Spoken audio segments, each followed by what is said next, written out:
Welcome everyone, season 2, Runners Roundtable, talking to different female run coaches.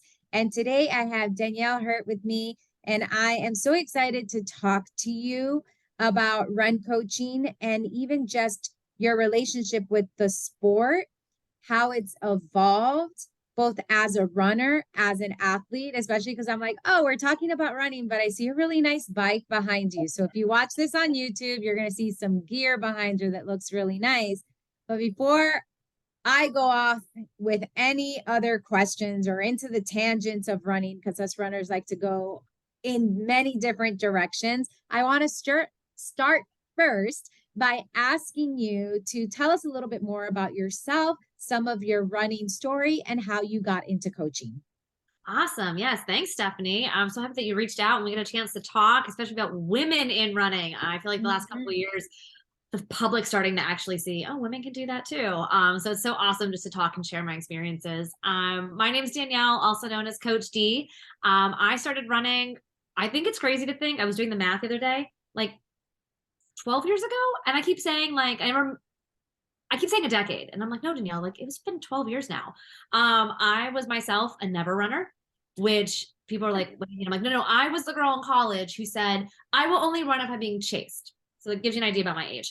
I will only run if I'm being chased. And same thing in high school. I had a doctor's note to get on every mile. So it's ironic that I now make athletes run the mile time trial or 20-minute time trial. And I never did one in high school. Like, got out of it, brought a coffee to my gym teacher, like never did it.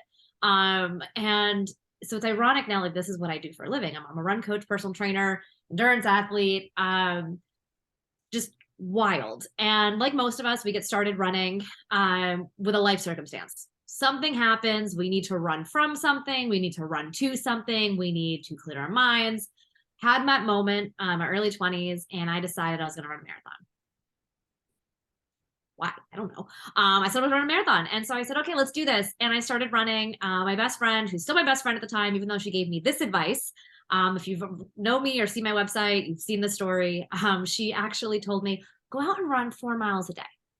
Just go run. This is a girl who's never run, and I'm going to run 4 miles. Okay. She at the time, I think, had run like 4 or 5 marathons. So like 4 miles was nothing. So I did it.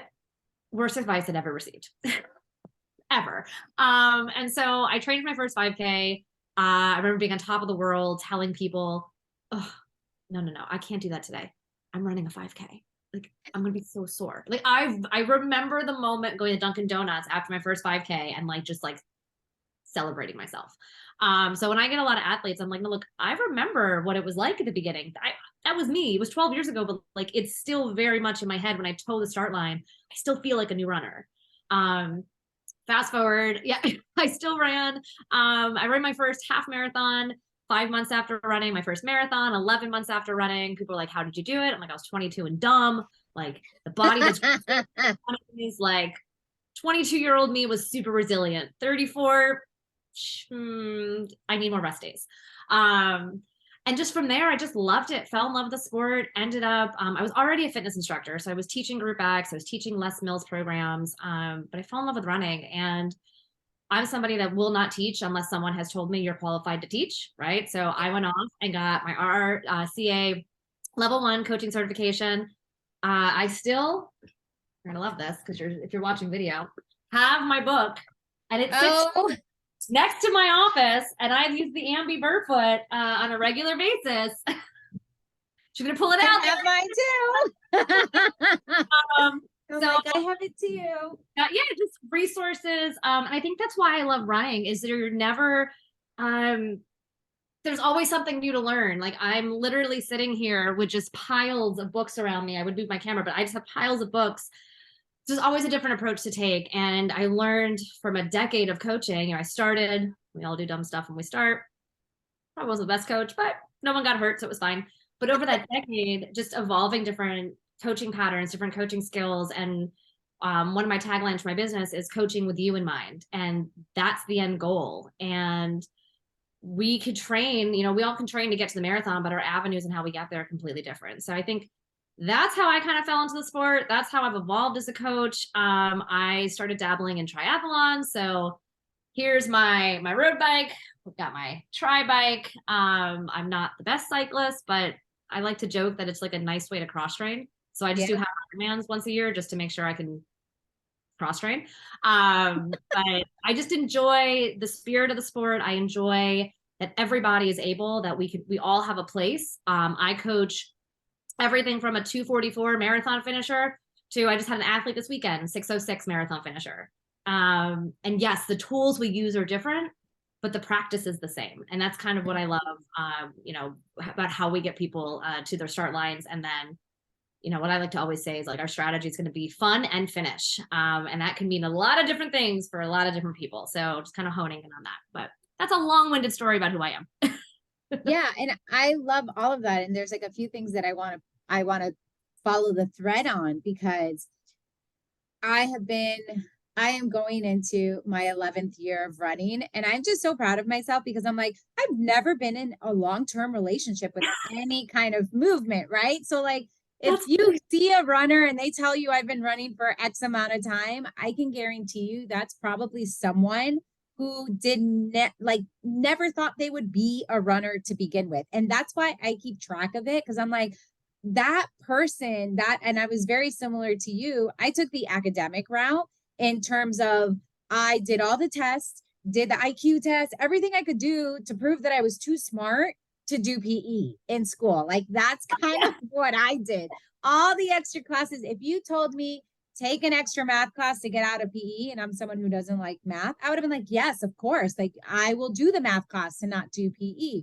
So very similarly, I feel that of, hey, I am someone who did not like PE, did not like running the mile. The mile just felt so dreadful for me. Like, I can still vividly recall ninth grade, because that's the last time I had PE. Ninth grade, the day where we had the test, and like having to run that track outside and being like, why are we doing this? And like, just that utter confusion. And don't get me wrong, as a runner now, I still have those runs where I'm like, why am I here? I have a time trial tomorrow and I'm completely dreading it. So like, I'm going into training season and my coach was like, all right, you have a time trial tomorrow. And I was like, but do I? Like, I just did a 5K on New Year's Day. Use that data. That was fine. No, you need to do a time trial. And I'm like, what's worse, a 1 mile or a 20, like a 20-minute? He's like, you need to do a 20-minute. I'm like, you're like, okay, well, I guess that's where we're at. So like, I love to point that out, because I think a lot of people have this misconception that those who really love running, or who are run coaches, or who are very involved in the sport, have always been that way. And it's like, nope, actually, it's probably the opposite. And also point out that you had shared where it's like, oh, every time you toe the start line, you feel like a new runner. And I feel like that's something, hey, everyone, you should kind of know that too. Like, the nerves of race day never go away. And I tell people this all the time for myself, where it's like, I have ran X amount of races in these distances, and every time I'm at the start line, I get so nervous, partly because I know what can go wrong now. I have enough experience now where I know where things exactly can go wrong. And partly the nerves come from the fact that I know my body is physically capable of doing it. I just don't know how much or how little I'm going to have to battle myself mentally to cover the distance, because I feel that every single race is a new experience. I can't even say that I've had 2 races that have gone exactly the same, and all the races I've done, there's something so unique and different to each of those races. So I just love that you pointed that out, because it's like, people, I want you to know that runners, we're all newbies in this sport in some way, which then also kind of connects to yourself as a coach.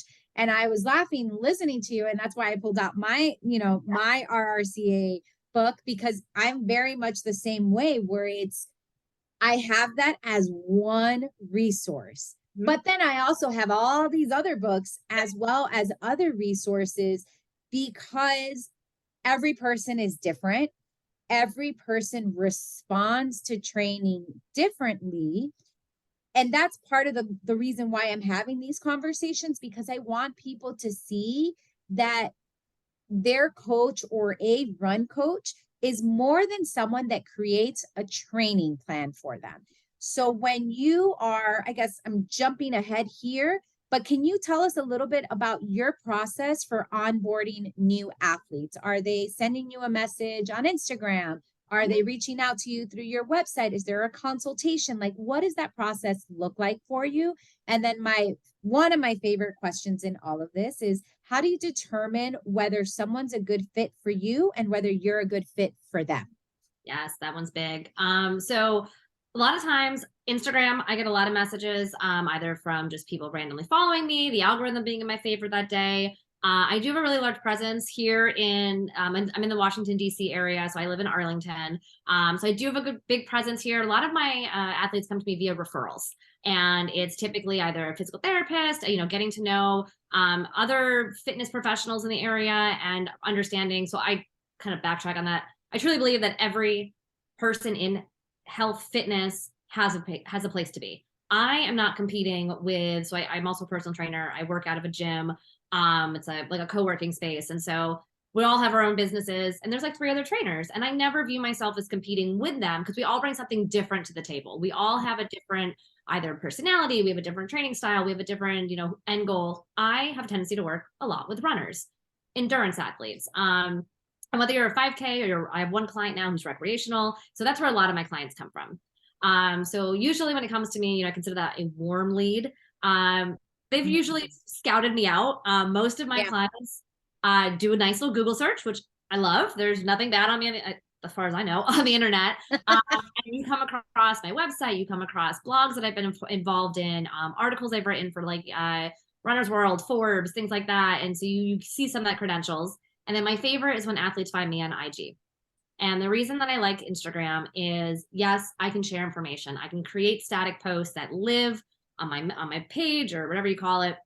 But then they get to know who I am through my stories. So if you're listening to this and you follow me on Instagram, you'll notice that my static posts, there's messaging, there's things I want you to know.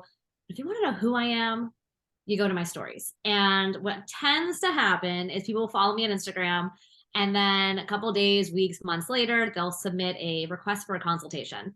So I do 30-minute consultations just to discuss to see if we would be a good fit.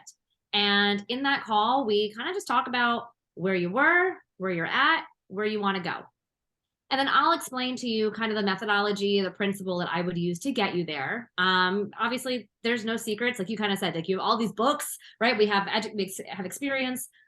No secrets when it comes to running. It's just getting somebody that can understand it, break it down, and make it digestible for the athlete to achieve what they want to achieve. So we kind of just talk through like what my vision is. I just had this yesterday with a client who, she's a potential client at this point, but we had met 2 years ago.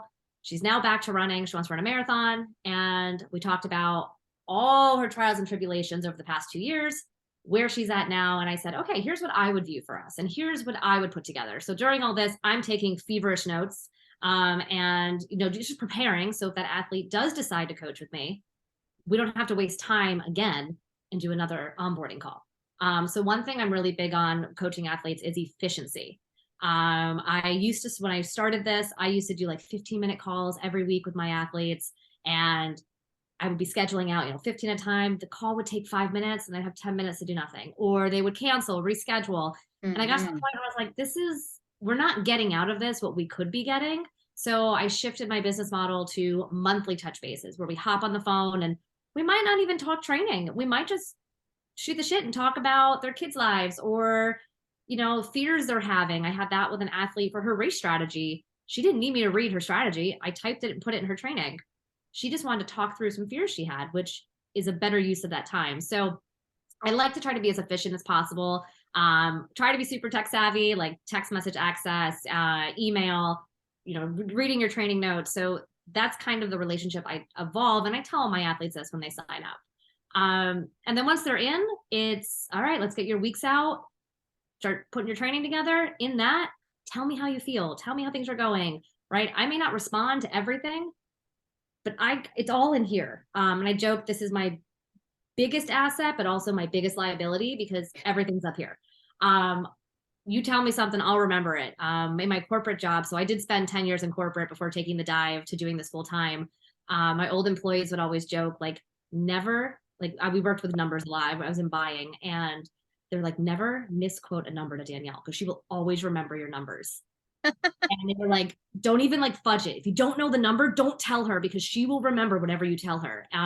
So it's my biggest asset, but also my biggest liability because if I know, this all goes. But with that, we continue, whatever your 4, 6, 12 months of coaching. I have a lot of people that coach with me year round because they want to go through seasons. And that sometimes is really hard for athletes. I know for myself, when I first started running, I would train for a marathon and then I'd do nothing. And then I'd be like, oh, I have a marathon, train again, and then do nothing.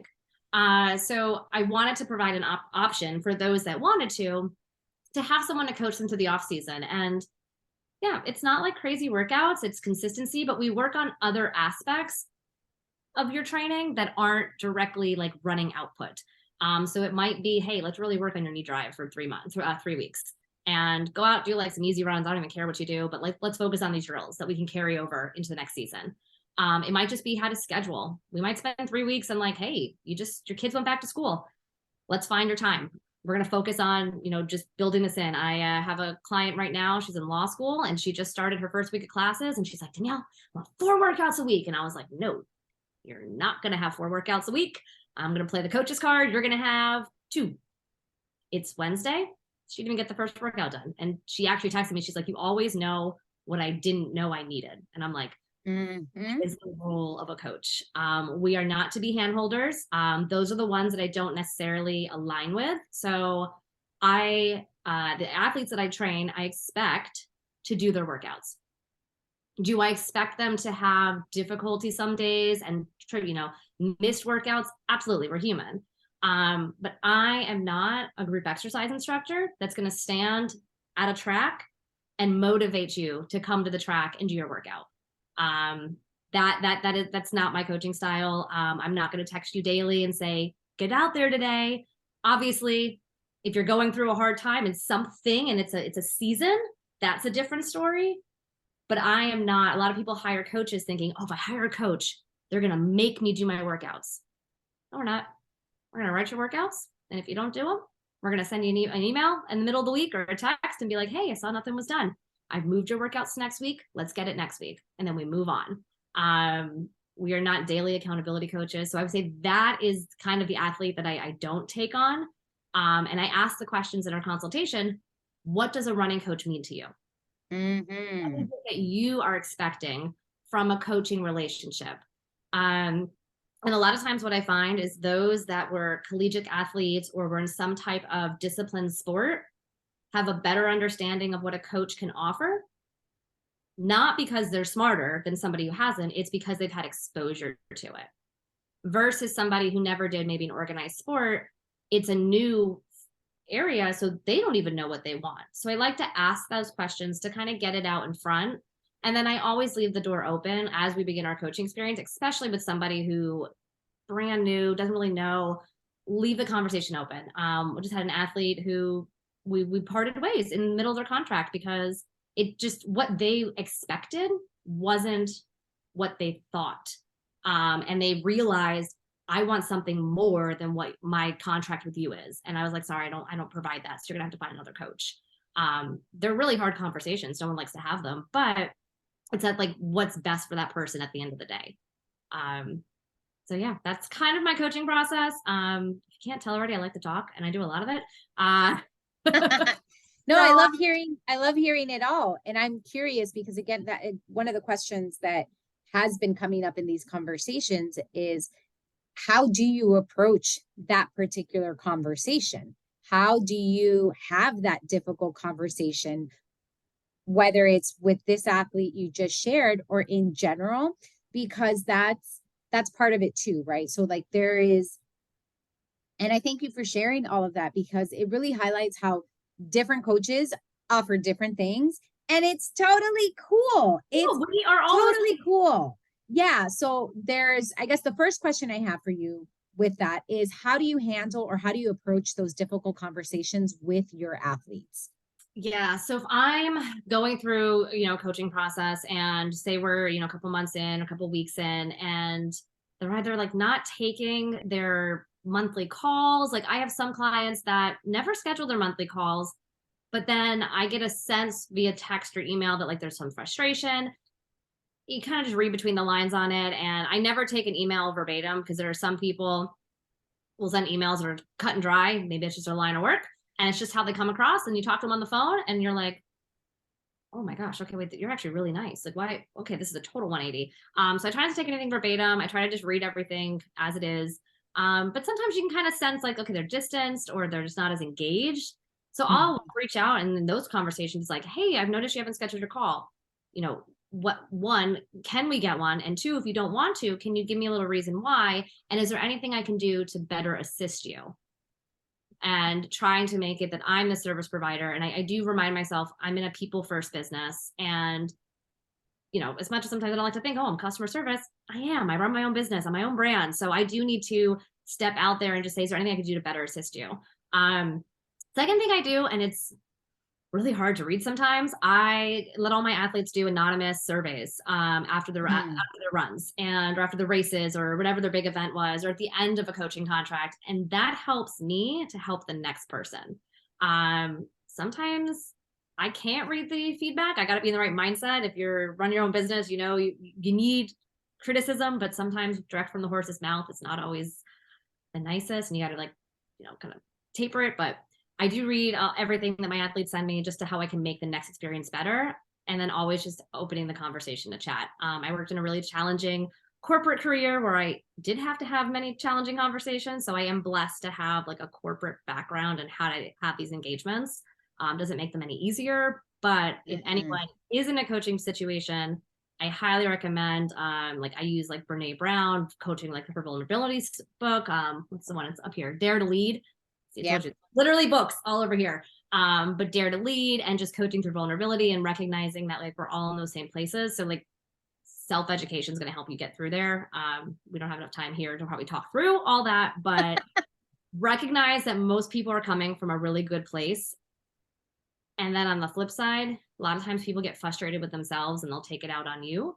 So recognizing when that's happening and just having that dialogue. And if the person wants to be really mad at you and not like it, then like that's on them. Like you can't control that. But at the end of the day, it's just encouraging and opening, you know, extending the olive branch, if you will, to have the difficult discussion one-on-one versus assuming what you think they're going to say. Yeah. And I think that's one of those things where I feel like a lot of people get into the coaching relationship and they don't think about the relationship aspect of it. Like they think coaching relationship equals I pay you to give me plan in some sort, like if we're kind of boiling it down. Yeah. And I've had experiences with people where, and I shared this in another episode where it's like, I felt like it's a combination of, it's frustrating for me as a coach to be like, hey, you haven't done your workouts. Hey, you haven't, and not hear anything back. Yeah. And then to feel like, just to feel, how do I say this? Like when they feel the need to explain to me why, where I'm like, it's okay. Like this is an optional relationship. I don't want you to give me excuses, or I don't want you to, and I think in certain cases, you know, where they'll ghost you because they don't want to have the uncomfortable conversation. And it's like, it's okay. I'm not going to take this personally. Like if it's not working for you, totally fine. Like it's really, I'd like to know why it's not working. And then oftentimes I've found that the reason it's not working is really because of something in their life. And they thought they could commit to the demands of running and this relationship with run coaching, and they can't, and they don't know how to communicate that. So I find too that the run coaching relationship is interesting in that, yes, it's a service and we are providing people a service, but because it's such a one-on-one human elemental service, there are a lot of, I feel like, interpersonal issues come up in this relationship that maybe people aren't used to addressing, right? Like they're used to just, oh, if something is difficult in my life, like I'm just not going to talk about it. I'm going to forget about it and it'll go away. And it's like, no, but we actually do need to talk about this because yes, you're paying me to create a plan for you, but implicit in that is that I care about your goals and I care about you reaching your goals. And if you're not doing the work to reach what I thought you said you cared about, we need to have a discussion. And again, like I try to tell people, I'm like, I don't take it personal. Like if it's working for you, great. If it's not working for you, great as well. But that comes back to, and I'm curious, I'm going to ask you this question, and I'm just going to share my little bit first, is that I feel like a lot of it comes back to my work that I've done myself, for myself, and in growing myself. And I'm constantly asking myself, am I taking something personal? If I'm taking something personal, that for me is like, okay, I need to step back. I need to take a few breaths. I need to figure out like, what is this deeper issue connecting to? And, you know, the last time this happened to me, I was able to connect it to motherhood for myself. So I have 2 daughters, and I was like, why am I taking it so personally? And I was like, oh, because I feel like I have a 3rd child and I don't want a 3rd child. Like I was able to kind of understand what's bothering me about this particular relationship, what's happening here. And it's like, oh, okay, so we're tapping into something else. Let me step back, figure it out for myself. So then when I then go and have that conversation, I can go into it with that confidence of like, let me know. Do you want to continue or do you? And then I'm happy for you regardless of what you do.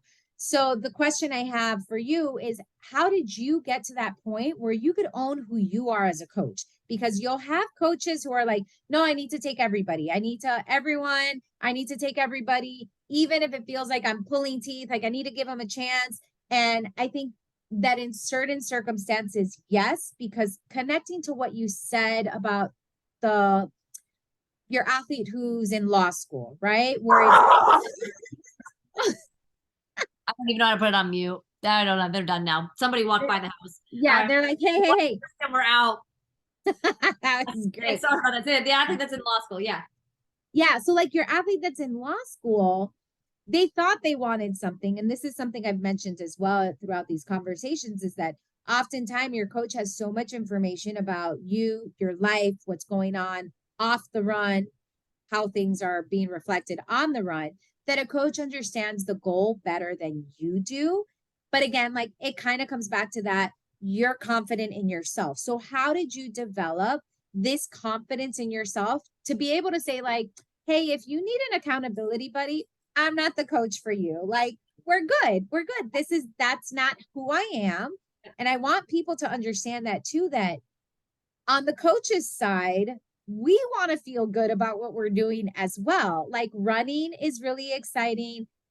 Creating plans for me are like puzzles. Like it's like really figuring it out. Yeah, it's like figuring out like, okay, what's the thing that's going to work? What's the thing that's going to challenge? What's going to cause growth? Where like really like where are the growth edges for the athlete based on the distance, based on their history?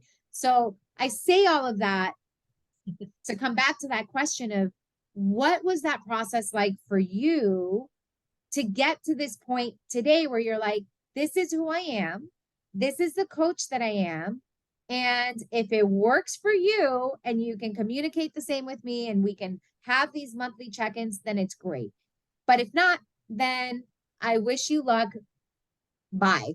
Right? Or having a referral, or more people in the business. And I think a lot of it, one, it's going to be experience. I am not the same coach at 34 years old that I was at 25.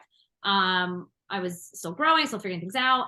I wanted everybody. I think also in the beginning, and I talk about this with new like personal trainers, they'll take any person. Just let me train. And in the beginning, yes, that's what you need to do. You need to train anybody and everybody that you can get your hands on so you can get some experience, some feedback, some systems. Like I will preach systems, so I'm blue in the face. I think you need to have that, and you need to pull teeth and say like, okay, I'll work with anybody. And then as you evolve, you start to question, and this is kind of what it came to me. It's like, okay, what do I want out of this? Especially when I turned it from a passion project, which is what I used to call it all the time. I was willing to go over and above because it was fun for me. I wasn't my full-time career. I didn't make my living off of it. It was just, I enjoyed it. And when I felt burnt out, I just stopped taking clients. Like it was pretty easy to flow with it. As I transitioned to a full-time career, I needed to look at, okay, what are my boundaries? What do I want in life? Like, what do, my partner and I, like, what do we want to grow together? And what does that look like? Do I want to be, I always say that that's the hustle mindset. Do we want to be hustling for the next 15, 20 years of our life? And honestly, probably not. So like, what do those boundaries look like? And then also every now and then doing like a market touch and saying, okay, well, what's the market offering? What does everybody else have? And what are they providing as a service? What's the benchmark for pricing? Does what I do make sense in terms of do I need to grow as a person and evolve new systems, right? If somebody wanted, if all of a sudden the market shifts to coaches are daily reaching out to their athletes, my question is, okay, how do I do that efficiently? Does that influence? Like, I started to go into like that business piece of it. So I think it really just comes down to like, what is it that you want? And then checking in of your candlestick. Are you burning it at both ends? And I got to that point this past fall. I was like, okay, I'm getting burned out. Mind you, I just trained for a marathon. Like, I came off that season. I had my biggest year, like, by, working this by myself. So there's a lot of stuff happening. And it didn't mean I had to stop what I was doing. I just had to reassess where I was getting resources from. Again, probably something different from somebody who's not a full-time coach versus a full-time coach. Right. But I really think it comes down to, and I say this to my athletes as well, like, know thyself. Like, if you know you're not a morning runner, don't run in the morning. Like, don't do it. Like, you're not anything better. And I saw something on Instagram the other day that was like, you don't have to be part of the 5:30 a.m. club. Like, you could sleep then and wake up at 8. Like, that's fine. Know thyself and just know what works best for you, your family, your career, like where you're at in each of those seasons. So you went back to the athlete who's a lawyer, and we're a year out from her goal race. She wants to run a half marathon next year, but other goals and things prioritizing. But also, we've talked about her entire 8 months of what she has coming up this year, which then me as a coach, I can now create microcycles within all of that. I know where she's going to be stressed. I've known her for a year, so I know what her, I don't say what her capacity is because that sounds limiting, but I've seen where her stress points start to kick in. So I kind of know where we just shift and say, okay, it's finals time. Maybe you don't have 4 workouts that week. Maybe you have 2 and you just survive the week. And so I think having that in mind, and you kind of mentioned like, getting to know your athletes and you get to know them on the run and off the run, we're also completely unbiased. And I think that's something that is a benefit of having a coach is your coach is strictly looking at your data export, which is your running, and then the physiological or the mental piece of it, which is your feedback, right? They may see, and that's why I think the feedback is so much more important sometimes even than the run data, because I may see 10-minute miles super easy and I'm like, oh, they had an easy run. And then, I mean, there's heart rate data, but I ignore that because half the time it's a wearable and it's wrong. But there's a feedback session on the bottom that says, I mean, I don't ignore that if athletes are listening. I do, but it's like trend data. Okay. Finish your thought because I want to go into heart rate. Go. Okay. So I read their feedback section and it says, woke up exhausted, could barely get through this run. Like, that tells me, why are we waking up exhausted? So I then reply, what's your bedtimes like? And like, we talk about it. And that's, I think, again, you said like on the run and off the run, that's the role of a coach. The role of a coach is not to tell you, go for your run. The role of the coach is to look at what's impacting and influencing the opportunity for get to your goals.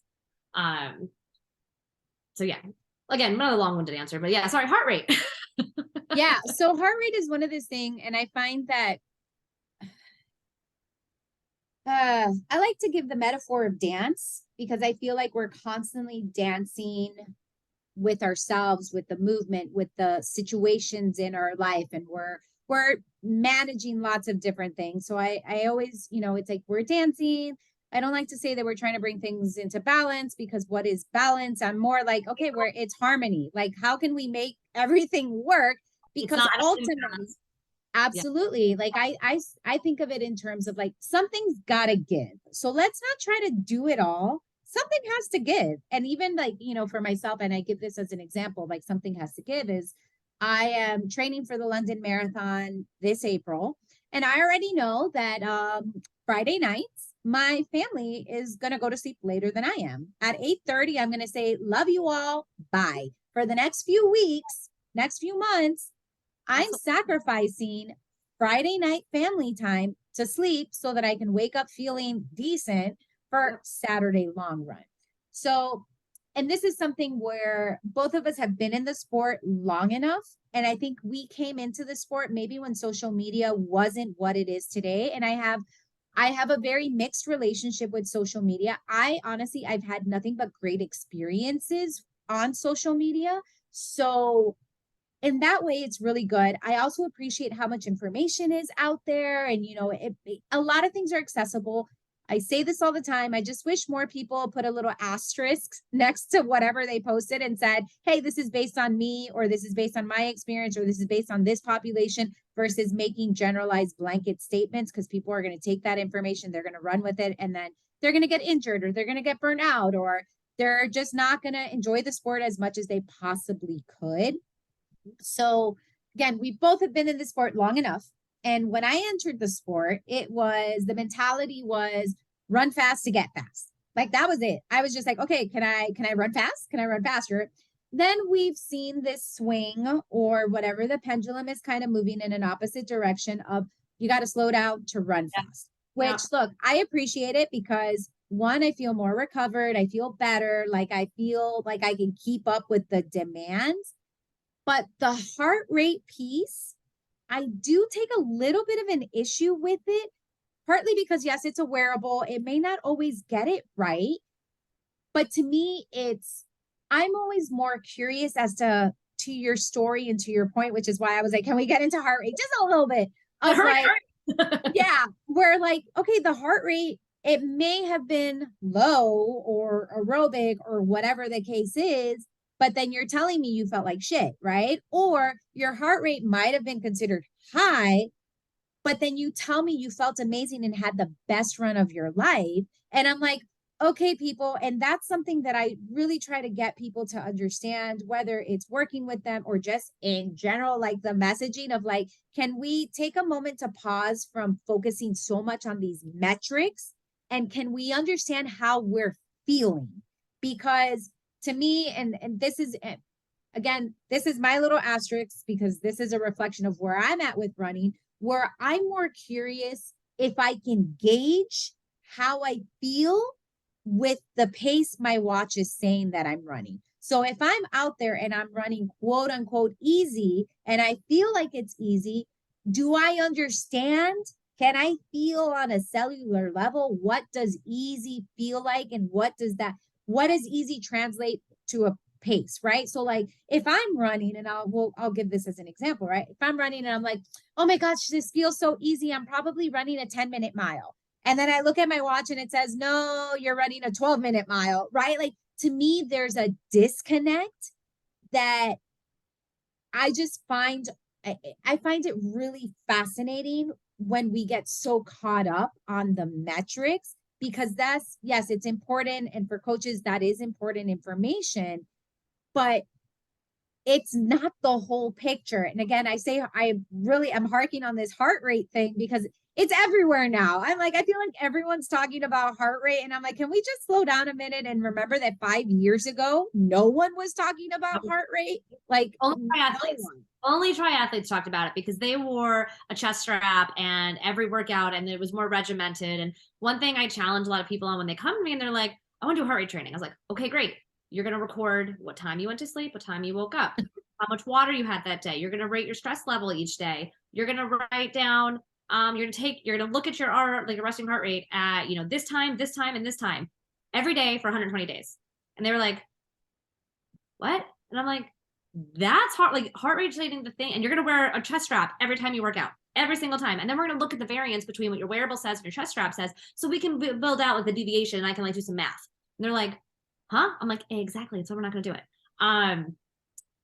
It just, for triathletes, so I do coach triathletes, a lot more novice, intermediate, and like first timers coming into the sport. I don't even give them, you don't need a heart rate monitor. We're going to go by feel. We're going to learn to feel this, and we're going to learn what does this feel like. And actually one of my favorite sayings is stop thinking, just run. It's on all my merch. It's what I say all the time. Just stop thinking about it. You're, analysis paralysis.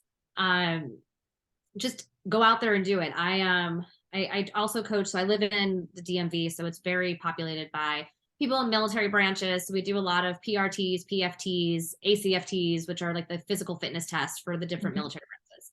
And I have a lot of athletes that come to me, they got to run a mile and a half. Got to run a mile and a half. I'm like, cool. All right, we're going to do 400s, 200s, whatever. We'll meet on the track. And they're like, what was my pace? Because I'll stand there with the stopwatch. And I'm like, don't worry about it. Do it again. What was my pace? Don't worry about it. Do it again. Do it again. So after like 3 weeks, the paces go, we're here, and I'm just going to use like even numbers, like 90 seconds, 75 seconds, 200 seconds. And we're just going back and forth. And then finally, after 5 weeks, 92, 91, 91, 92, 93. And I'm like, look at that. And I was like, you did that by feel. Because at the end of the day, and I also mentioned this, this is going to be wrong for most people on race day. I hate to break it to you, but I warn everybody that runs Chicago, your heart rate's going to be off on race morning. Your GPA, your pace is going to be off. Like, it's going to bounce off the buildings. I went for a run 3 days ago, and I know I was running marathon pace because I could feel it in my body. My watch said I ran a 12-minute mile. And I was like, that's wrong. So you got to go, and that's really building those correlations of like, where's my heart rate, how'd that feel, and what was my pace. So back to kind of what you were talking about of just like, and also the kind of to meet with like the heart rate stuff, we've got the Strava ego on the same side. So you've got everyone trying to push the pace, which then negates the purpose of run easy to run fast. But then, okay, we're all going to run easy, but no one's going to run. But you still have to run fast, but that fast has to be prescribed and has to be the appropriate dosage and the appropriate rep ranges. And we need to get some stimulus in the heart. I don't care what your heart rate is. We just need to get a stimulus. So I think I agree with your perspective of it, because everything needs an asterisk. I feel like every time I give information on stories, I'm always like, disclaimer, this has to do with this. This is not you. Blah, blah, blah, blah. I'm always feel like I'm giving like that little infomercial blah, blah, blah, blah, at the end of every statement I make. Because you're so right. Someone will take it and just run with the blanket statement. Yeah. And it's something that I don't know if you've ever encountered. And if you have, I'm curious, because I feel like the more information that's out there, the more coaches are going to start seeing situations like this. Have you ever had an athlete come to you and be like, hey, I saw this on social media, or I saw this person doing this, and I want to do this in my training? And what's your response to that? I ask, why? What was the person that was doing it trying to achieve? Like, why were they doing it? And then I try to use everything as a teaching moment. I always preface my athletes, I am not asking anything to berate you. I am asking to understand, because I can't give you an answer if I don't understand where the question's coming from. Because you may ask a question, but it's not actually what you are trying to ask. So I want to make sure that I'm giving you the information you're looking for. So I always start with like, well, what are they training for? Like, what were they using the workout for? And they're like, well, I don't actually know. I'm like, okay, so like you're training for a marathon. If they're training for a 5K, how do you think that translates? Let's just break this down. And like, I want to help you to see why that workout may or may not be a benefit to where you are in training. This happens a lot in the beginning phases of a marathon where we're doing build phases. And this is where, very common, everyone's excited. They're like, marathon training, motivation's high, yay. And I'm like, 5 miles easy with 10 strides at the end. And they're like, that's boring. And I'm like, I hate to break it to you, but like fitness at the end of the day is pretty dang boring. Like running's pretty dang boring. Yeah. If you really look at your entire, 12, 16 weeks of training for half or full, whatever you're doing, only 20% of that's going to be the fun stuff. Maybe 24%, like maybe let's get crazy. But that's going to be like the harder workouts, but the rest of it's just going to be like easy miles. And so I'm constantly just questioning, like, what do you think they were doing with it? Let's break it down. They're in let's say they're 1 for 1, they're training for a marathon. Okay, great. They're running a marathon. How many marathons have they run? What's their experience? What was their volume like coming into this? Let's just look at all the components that weren't shared and see how that translates to you. And then sometimes, which is really fun, I can take that workout and make it translatable to my athletes' training and let them see the bridge. And I'm like, okay, if you want to do that workout, here's what you need to do before, but here's how we can bridge it to where you're at now, and you can do a similar style. And they're like, oh, so I think that's kind of, I always take it as like a learning point. I try not to put down what they're putting on Instagram. I try not, because I do encourage people to look for stuff. I try not to be like, that account's silly. I'm just like, oh yeah.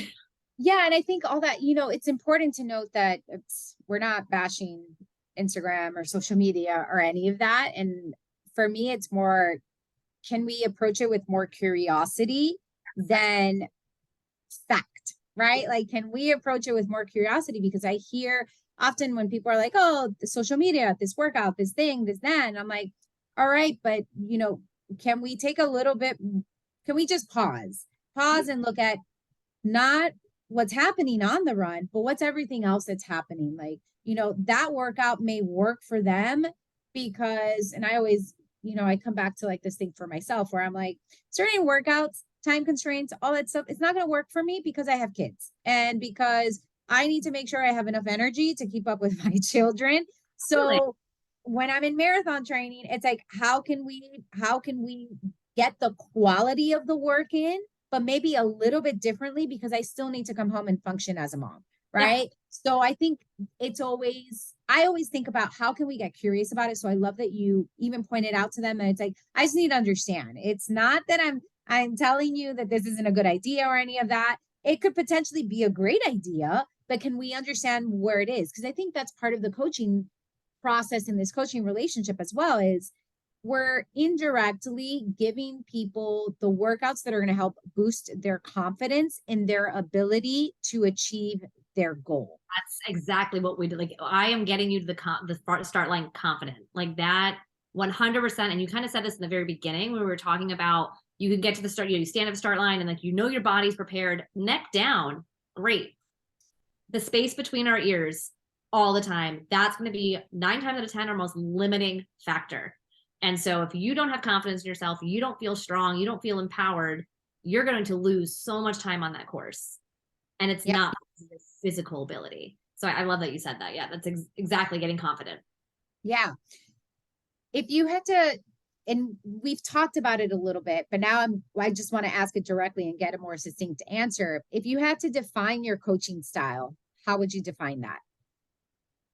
Going to go right back to my tagline, coaching with you in mind. That I am going to be pliable to creating programming that works for you.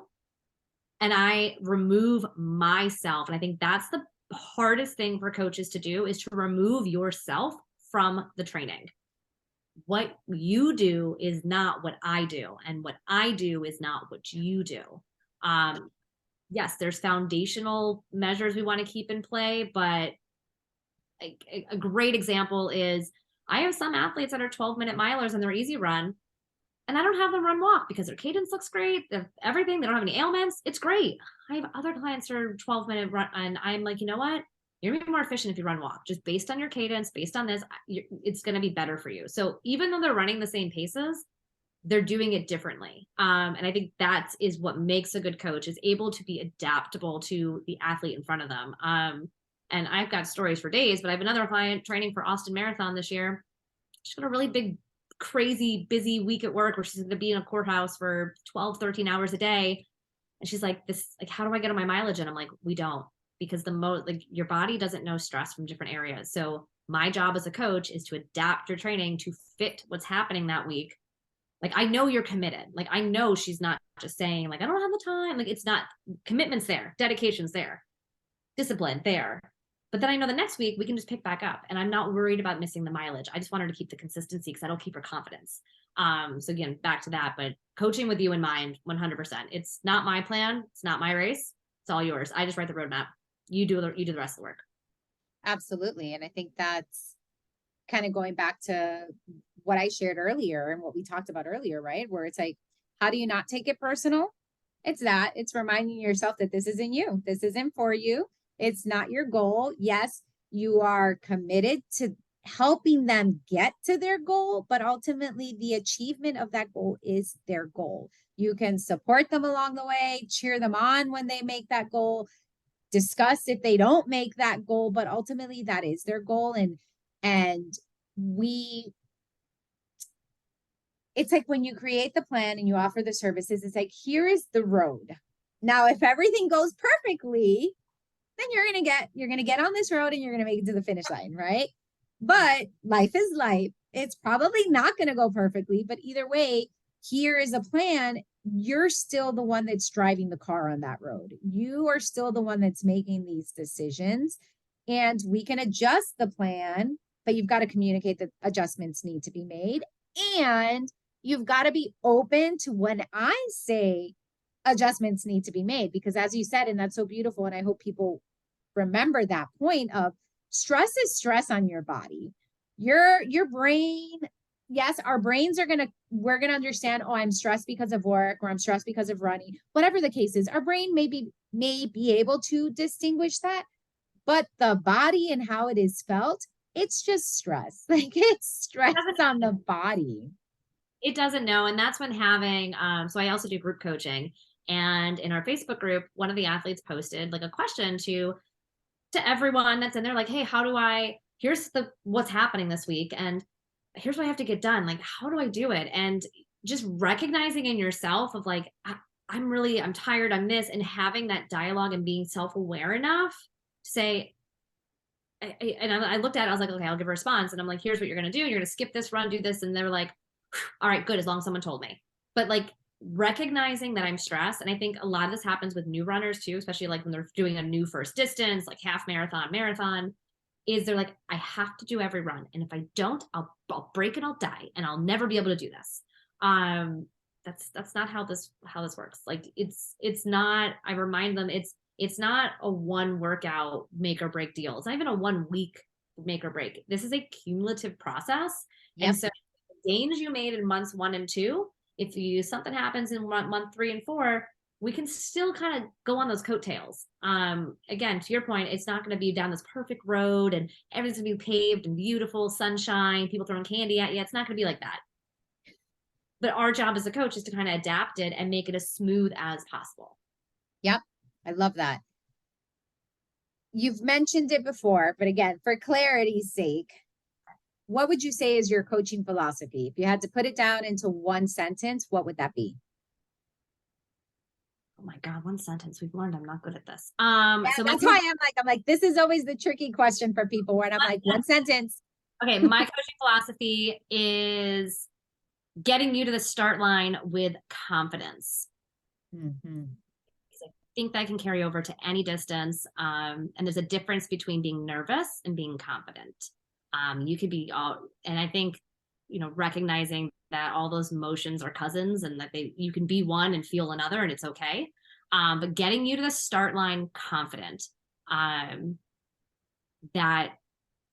I would say that's kind of my biggest philosophy when it comes to that's the start line of anything. I coach numerous races. So yeah, confidence. Yeah. And I think that's an important reminder too, where it's like, I mean, I've had it, right? And as I said, I'm always nervous on race day. I know I'm going to get it done, but it still doesn't take away the nerves of like, oh, here's something new. It's a new experience. And like, even for myself, and I forgot that I had it, but I will be running the Miami half marathon in 3 weeks, I guess. Totally forgot that I had it. Like I knew I had the race, but I just wasn't registering it. It's the race that I run each year. And this year is my 11th time running it. It's like, that's my anniversary race. And in all those 11 years, I can honestly say there's never been a year where I went race day and I was like, all right, let's do this. No, it was always like, okay, we're going to do this, but like, I need to start running in order to know, like, is this going to be a day where I feel really strong, or is this a day? Because I feel like the nerves start because, again, it's something new. And it really takes the beginning of the movement, at least for me, the beginning of the movement to like settle into my body, to like get into the, like, once I start running, I'm like, okay, wait, I know this. I know what I'm doing here. It's my brain that was like, it's a race. It's a race. It's a race. Oh my, there's a race and there's a lot of people and all this other stuff that kind of comes up where I'm like, okay, yeah, you need to chill. The final question that I have, and this is how I end every single episode, is how can we make running more accessible and inclusive? I love that, because that is definitely something that I preach on my platform, on my social media. Honestly, I think we can make running more accessible and inclusive. One of the things I address all the time, don't talk about your pace. Just run. Your pace. Just if you look at, I'm just going to throw everything on the floor because, yeah, thank you. If you look at things, And again, but in the same token, I remind somebody, you running a 10-minute mile, all out PR pace, hurts and is just as valid as somebody running a 5-minute mile. They hurt the same. It's just you're in different places. And I try to like really push people to, you know, feel that and acknowledge that, that it hurts just the same. It's a different number. That's all. Like, it's just a different number. And I think if we remove pace from a lot of these conversations, we'll immediately remove the judgments. It's not the person saying their pace. That person's probably not judging the other person. It's the person receiving the words, and they're immediately going to comparison mode, and they're putting, I ran a 12, but they run a 7, so they're better than me. And it's like, but why? Like, are they? Like, no, it's just a pace. I remember back in the day, like I think when Facebook's, like, I didn't have Instagram when I first started running either. Back then it was just like pictures of like filtered food. It wasn't one of these. But I remember seeing in a Facebook group, it was like, a 5-minute mile is as far as a 10-minute mile. And, you know, at the time I was still, and I think people also have to remind themselves that, like, what you think is a really fast pace, that person might think is slow. And so I remind people of this, that, like, I say I feel slow, and it's my duty not to say my pace after that, because that made me people feel that they're not as valid, or as valued. So, like, I could feel slow today, but that doesn't mean that my pace is slow. I just feel slow today. And so if you remove the pace from it, I think that helps the whole conversation. Yeah, I would agree with that so much, because I feel like you get a lot of people who want to enter the sport and who want to be runners and who want to come into the community. And more often than not, the reason they don't is because they feel like they're too slow, or they feel like there's something wrong with them because they take walk breaks. And I'm like, no, that's great. Like, my thing is always, how can I, or the question I'm always asking is, you know, how do I make the spaces feel more welcoming? Perhaps welcoming on that day. And I've talked about this with other podcasts and other interviews and chats and whatnot, where I feel like there's a big duty for those of us who are already in the running community to do better, right? So, like, I think of run clubs that I've gone to, and run clubs that I wish were a little bit differently, where it's like, oh, all paces welcome, and then I'm left by myself because there's no one to run with me. So all of a sudden I'm like, but are all paces welcome? So then when I say within the running community, and I again, if y'all don't agree with this, it's totally fine. But I'm like, when it's new people, I think there should be maybe a more seasoned runner that says, hey, today I'm going to sacrifice my pace, my run to be with you so that you feel welcomed. Like, that's just that to me is like such a big thing, where it's like, y'all, we can take a break. I promise you, one run isn't going to kill anything. It's not going to ruin anything. Okay, yes, your usual easy pace is a 10-minute mile. You're not going to die if you run a 12-minute mile. Like, you're going to be okay. Like, you're going to be okay. And maybe you're going to make a really great friend. So I always talk about that too, of like, hey, for those of us who are in this community, it's okay to quote unquote sacrifice your run or your workout so that someone else can feel welcome. Yeah, I love that. And actually, there's a running club, that my physical therapist and a good friend of mine, that he started out of his physical therapy facility. And I was talking to one of my athletes who's part of that group, and they did that on every Sunday long run. They always designate one of the founders of the club to be the, whether it's the right word or not, the sweeper, but it's always, he's like, I'm always going to go last. He's like, I don't care. So he will tell me days that he's a sweeper, and he's like, Danielle, look, I know you gave me like marathon pace miles that day. I'm a sweeper that day. You got to change my workout. Like, just give me whatever. And so we adapted, but 100%, like, having that person or having that group at the end. I actually love Marine Corps Marathon has the Penguin Award, which is actually an award for the last person to finish the marathon. Oh, I love that. Yeah, that's so awesome. And that's part of it too, right? Where, like, and I was talking to another coach about this as well, where it's like, hey, races have a duty too of making it feel welcoming. Don't start breaking down the course when people are still on the course, right? Like if you've got a time limit, I understand we have time I limits struggle on with these like the logistics courses. side of that, the size of the race and stuff. But Correct. I think there are ways, and I actually have an athlete now who has been swept from every half marathon that she has done. She's always gotten swept, and so our goal is to not get her swept. But that's hard. Like there's got to be a better way to execute, orchestrate. Like obviously, if you're on a highway, like I've done many marathons where you've been on a highway, you got to open up traffic. Like there's rules, there's regulations we have to follow, but like, is there a way? Can we take them to a park and some people can go on a circle? Like, are there ways that we can still allow them to hit the distance and, what have you, for a safe, achievable amount of time? So yeah, 100%. I think there's some better things that races can do as well. Yeah. Yeah. It's a very layered question, very nuanced answer. And I just appreciate so much that yes, if we can start off by not talking about pace, I think that's a really, really great entry point for a lot of people because it's so true. And even in my own running journey, there was a period of time where my value as a runner was tied to my pace. And like, if I got the PRs, yay, I felt great. If I didn't get a PR, I was like, oh my gosh, there's something wrong with me. What's wrong with me? And it's like, hey, but remember, again, there's so much contextual stuff going on that one day is not definitive of everything that you know about yourself as an athlete. But I just love that that's immediately where you went, because I'm constantly telling people, like, let's please, these numbers, yes, they're helpful, they're informative, they're going to give you some guidance, but they don't tell the whole story.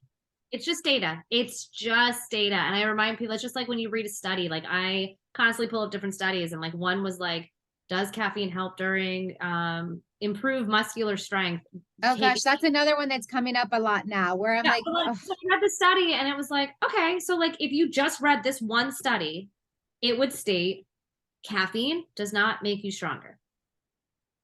Blanket statement. But if you actually read it, it was like define dosages during VO2 max training. Like it just like was very specific, which is great. I tested it, but in order to make more conclusions, you need like more studies. So like, which is fine. Like I love it, we're starting somewhere, but like it's the same concept of like, look at your pace. Okay, but what was the temperature? Like what were all the pieces that went into that? But also your pace does not determine your value. Like absolutely. I will say it on blue in the face. Your pace does not determine your value, does not determine your worth. If it does, in my coaching contracts, it says I am not a therapist and I'll refer you to one if you need one. That's what I'm going to say. Like, you need to talk to someone. We got to work through that, because you're going to become a better runner if you can remove that piece. If you can remove your worth to pace, and you can remove your worth from how many miles I ran, you're going to be such a better runner, a lighter runner. Not like you lost weight or you're fat. No, just that big breath that you are finally going to take, and you're going to relate your worth to just who you are. Yeah. I wholeheartedly agree with that. And I know that for myself, I feel like and I've said this as well, where it's like, oh, I haven't had a PR race since 2016. Yes, we had a pandemic. There are a few years there where we could not test fitness in that way. And yet, when I look back at myself, I'm like, I'm such a stronger runner now because I was able to redefine my relationship with running and embrace a relationship with running that did not depend on pace or distance or any of those metrics. It's very much like, even now when I'm running, my word for running in this London marathon cycle is joy. So when I'm running, I'm like, okay, can you feel some joy? Are you feeling some joy right now? Like, it's very much, and it's when I finish, it's like, okay, was that a joyful run? Yes. Even if it was a speed workout and it was hard, was it joyful? Do you feel better because of it? Yes. Then that's what matters. And I agree with you in terms of, like, even for myself with my training, where it's so much more consistency on the harder efforts. Once I stopped looking at the watch and started to tap in a little bit more into effort and into feel. So I hope anyone who's listening to this will just, you don't have to change what you're doing, but consider that there are other ways to do it. And if you want to be in this sport for the long time, you have to be able to adapt your Yeah. approach to the sport. Yep. Oh, could have said it better. That's, yeah. And running for joy, like, just speaks to my soul. So yes, Yeah. all All right. Final question is just tell us where we can connect with you. How do we get more information from you? And do you have anything exciting coming up that we can support you and cheer you on in? that. Yes, you can find me on Instagram at Run with Coach D. Also a website, runwithcoachd.com. It is me. I am a one-woman show. I've got a little help. My partner helps with like marketing and email stuff, but I'm responsible for the other 98% of the business. So if you're talking to someone online, it's me. If you're emailing me, it's me. I'm more than happy to chat with you. And coming up, this is actually my first spring. I'm not running a marathon, and I'm like loving all my free time. So like you, I have an anniversary race. I have a half marathon that I run with my parents every March. And this will be our 10th year running it together. So that is my next race. And that is something that I hope to PR at. We'll see. It's in Northeastern PA in the middle of March. So it might be snowing, it might be raining, who knows? So that'll be my next big race coming up. Awesome. Well, we're going to cheer you on. I love that you do that with your parents. I'm hoping that, maybe one day my children will be inspired to do the same with me. I doubt it. At this point, they have zero interest in running, but I'm not going to push them because both of our histories prove that. I didn't find running for my 20s, so they got time. Exactly. So thank you everyone for tuning in and listening to our conversation. We'll see you next time. Bye.